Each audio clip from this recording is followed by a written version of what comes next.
The Joe Rogan Experience. How I got introduced to you, I'd heard about Reservoir Dogs, but the first film I saw was Pulp Fiction. Mm-hmm. And I saw Pulp Fiction with this girl that I was dating when I first moved to Los Angeles. Mm-hmm. And I remember being in Mann's Chinese Theater watching this. Yeah. And for me, it was like this crazy change in my life. That was in the first few weeks of it opening, yeah, because that's where it opened. Yeah. Crazy change in my life, moving to Los Angeles and then seeing this film. And then I remember very clearly, like at the end of the film, like even in the middle of the film, going, this is the craziest fucking movie I've ever seen in my life. And this scene, it symbolized to me like the world was changing, like everything was changing. It was so wild and so crazy.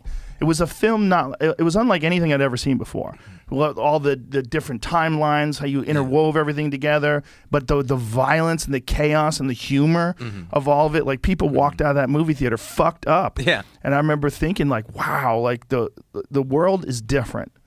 Like sometimes you'll see a work of art, something, and you'll say that thing just changed everything. It just, it was so wild that it influenced so many other films afterwards. They tried to be like a Pulp Fiction movie, or they tried to be wild. Well, people would ask me about that, and they go, hey, did that really bug you when there was a period of, it seemed like 5 years in the 90s where like every crime film kind of had this like ironic bit, and they talked about TV shows and played music in a weird way, and everybody was a smart ass.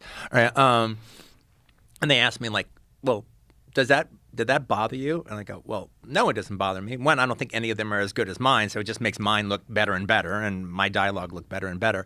But, you know, one of my favorite directors is Sergio Leone. And I always considered I was doing to traditional gangster films, like, you know, Scorsese, kind of Goodfellas kind of movies, what he was doing to traditional Westerns when he did his spaghetti Westerns. So then the fact that mine hit, and now the fact that it wasn't that they were just trying to do Pulp Fiction or Reservoir Dogs. They were trying to exist in the same subgenre of crime film that I had created, which is what all the other spaghetti Westerns that came after Leone's had done. So the fact that it wasn't they were doing just Reservoir Dogs or Pulp Fiction ripoffs, I'd created a subgenre in gangster films that did not exist before, and they were trying to fill that subgenre. And that was fucking awesome. That's got to be a wild feeling. It was great. I created a subgenre. I had affected gangster film. I mean, by that point, to do kind of a Scorsese kind of thing was like almost passé. Yeah.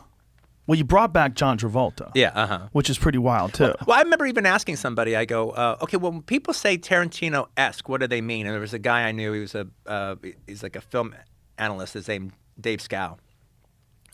And he goes, well, okay, just to give you an idea, it's like, okay, so in Bad Boys, or yeah, I think it's like Bad Boys. I go, well, again, Bad Boys, okay, you have a couple of henchmen working for the bad guy, and they're sitting in their car, and all of a sudden, they have a conversation about an I Love Lucy episode. Okay, that wouldn't have happened without you. Yeah, it's true.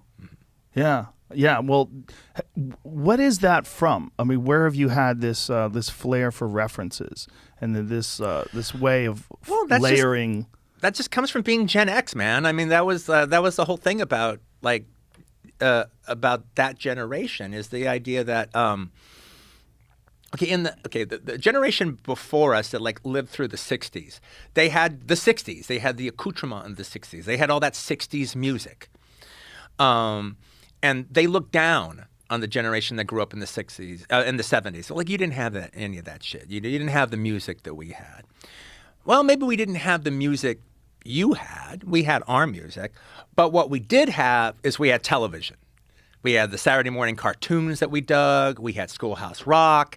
We had all the TV shows we liked. We had Speed Racer. We had all these kind of things. And they meant something to us. And, you know, kids back then who, if their parents didn't let them watch TV at a certain point, well, the parents might have actually had like the best intentions, but they were actually robbing their children of the pop cultural glue that's going to tie them to their generation when they get older.